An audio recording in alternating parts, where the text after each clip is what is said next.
E aí galera, bem-vindos a mais um vídeo do nosso canal. E hoje o nosso tema é 4 dicas para você começar a processar suas histórias, passar elas para o papel e criar. Na verdade, 4 dicas para você criar as suas histórias para contar. E o processo é mais fácil do que parece. Eu sei que às vezes a gente fica no papel, no computador, pensando, tentando criar algo, imaginar algo. Então hoje vamos desmistificar isso para que isso fique cada vez mais fácil. Para você que ainda não me conhece, eu sou Leandro Pedro, sou contador de histórias aqui, daí contei. E bom, vamos embora lá embarcar nesse vídeo. Bom, a nossa dica, a primeira dica ela começa assim, olha, uma ferramenta, uma forma, na verdade, nem sei se chama de ferramenta, mas uma forma muito fácil como eu crio algumas histórias. Então a dica é: conte histórias suas próprias histórias. Eu tô aqui lendo aqui porque eu tô no papelzinho. Conte as suas próprias histórias. Só que isso pode ser de duas formas. E tem uma forma que isso pode ser bem divertido para você trabalhar. Pegue alguma história que você tenha, algum acontecimento da sua vida que foi impactante, e não importa se é triste, se é alegre, se foi divertido, se foi ou não divertido, se foi algo que te traumatizou, enfim, você pode pegar esse acontecimento e transformar isso em um conto sem ter seres humanos, né? Pensar em seres místicos, ou animais, ou qualquer outro tipo de ser, ou um ET, não sei o que for. Então, o que eu estou dizendo é, você pegar esse acontecimento e colocar em outra roupagem, tá? E aí você tem um conto mirabolante. Por exemplo, a gente poderia falar do nascimento de uma criança. Então, por exemplo, a minha sobrinha Ayla acabou de nascer. Como eu contaria isso? Talvez eu contaria que era o amor de 2 passarinhos que se amavam tanto que eles tiveram um ovo. E aquele pequeno ovo no topo da árvore, passado 3, 4, 7, 8, 9 semanas, aquele ovo, ele foi se partindo e nasceu a Ayla. Olha só, mudei, né? Ao invés de falar de um homem e de uma mulher que se amavam e tiveram filho, não, coloquei ali os passarinhos. E isso deixa a temática, além de mais lúdica, mais fácil também para a criança, fica mais divertido para a criança ver. Tô falando nisso, nesse caso, estou falando aqui de uma historinha voltada para a criança. Tá? É claro que você pode construir isso de diversas formas. Tá? Esse mesmo modo você pode construir com outros personagens, não precisa ser necessariamente você. Então, se você desvencilha um pouco do acontecimento seu, da sua vida, de você, e passa isso para outros personagens, você pode construir uma narrativa muito legal e o que a gente chama de utilizando a mesma estrutura de acontecimentos, né? Então, a mesma estrutura ela se permanece. Vamos lá. Segunda dica: busque as histórias que você ouviu quando pequeno. Tem uma coisa que acontece que a nossa cabeça ela é recheada de histórias. A gente, na verdade, a única coisa que a gente carrega aqui no cabeção é a história, né? É a invenção, são coisas, são acontecimentos, são histórias. A gente tem história de montão, só que às vezes a gente esquece de olhar para dentro do nosso cabeção, lá atrás, quando a gente era pequeno, quando a mãe embalava a gente com histórias, ou quando um vizinho contava uma história de assombração, ou quando o avô contava as histórias, a gente acaba deixando isso de lado. Então, quando você tem um tempo de não fazer nada, não é um tempo de, vou procurar as histórias no livro, procurar a história na internet. Não, é o tempo de não fazer nada. Tente ter um tempo de não fazer nada, somente de ter momentos de lembrança. Pode ser no banho, pode ser quando você toma café. Tentar rememorar algumas histórias que você ouviu quando era menor.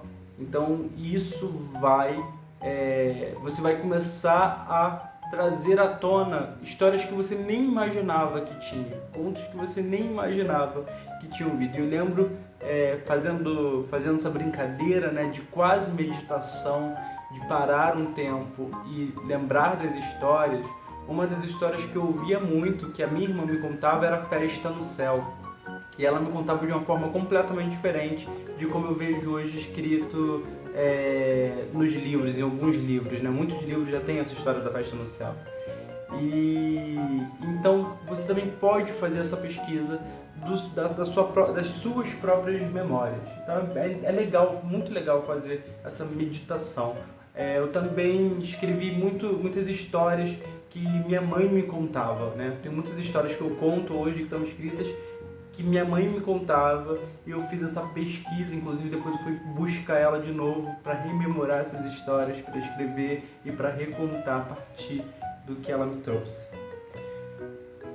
Terceira dica: observe o mundo ao seu redor.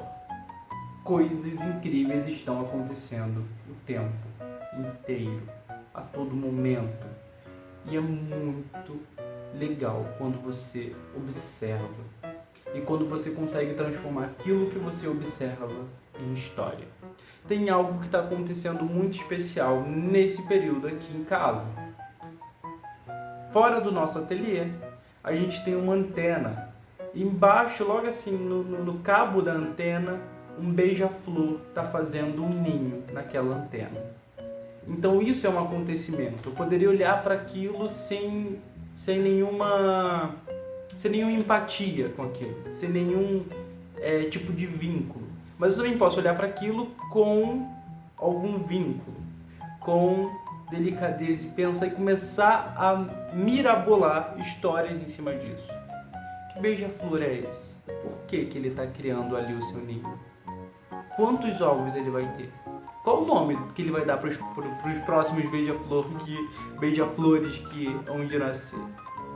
Será que ele é macho? Será que ele é fêmea? Ele está protegendo o ninho dele? Será que vai chover? E se chover, o que vai acontecer? Então, quando eu começo a me questionar e a olhar aquilo com alguma empatia, automaticamente as histórias também elas vão começando a acontecer. E eu estou falando de um beija-flor, mas poderia ser a formiga, poderia ser uma lagartixa, poderia ser qualquer coisa que está ao seu entorno. Então, tudo pode ser histórias, dependendo de como você olha para esse acontecimento. E a nossa quarta e última dica é: tente não tolir a sua criatividade. Essa dica é a mais difícil, na verdade, porque todas as outras dicas você pode olhar com empatia, você pode lembrar das suas histórias de quando era pequeno, você pode contar histórias suas e transformando isso em personagens, mas a gente tende a criticar tudo que a gente produz. É muito comum. Se você tentar evitar um pouco a autocrítica, um pouquinho só, e deixar a criatividade acontecer, porque ele diz assim: eu quero escrever uma história para criança. E aí você está ali na observação das formigas, do beija-flor, dos passarinhos, do pé de jamelão, seja o que for. E aí você começa a perceber que talvez aquela história que era para ser para criança está tendo um outro tom, né? Às vezes está virando um conto grande demais ou algo assim. Não tente tolir isso. Se está virando um conto demais, deixa acontecer. E depois, quando você finalizar, você observe e olhe de novo. Não tente tolir a criatividade enquanto você está no processo da criatividade.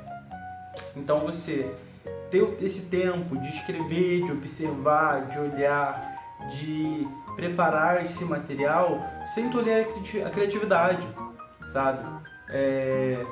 Foi nessa brincadeira que um livro que é o livro que eu escrevi, que é Maria do Socorro, que no meio do livro eu falei assim: cara, eu acho que essa senhora, Maria do Socorro, essa velha, ela tem que morrer, ela precisa morrer. E eu não tô ali achando que falar de morte seria ruim para trabalhar isso com as crianças. Não, eu escrevi de forma muito singela que ela morre, e de fato ela morre no livro. E é um livro para criança. Para crianças até bem pequenas, é um livro de repetição para crianças bem pequenas. Então, não tente tolir a sua criatividade. E não ache que o que você está escrevendo é bobo demais ou é complexo demais, tá? Não existe isso.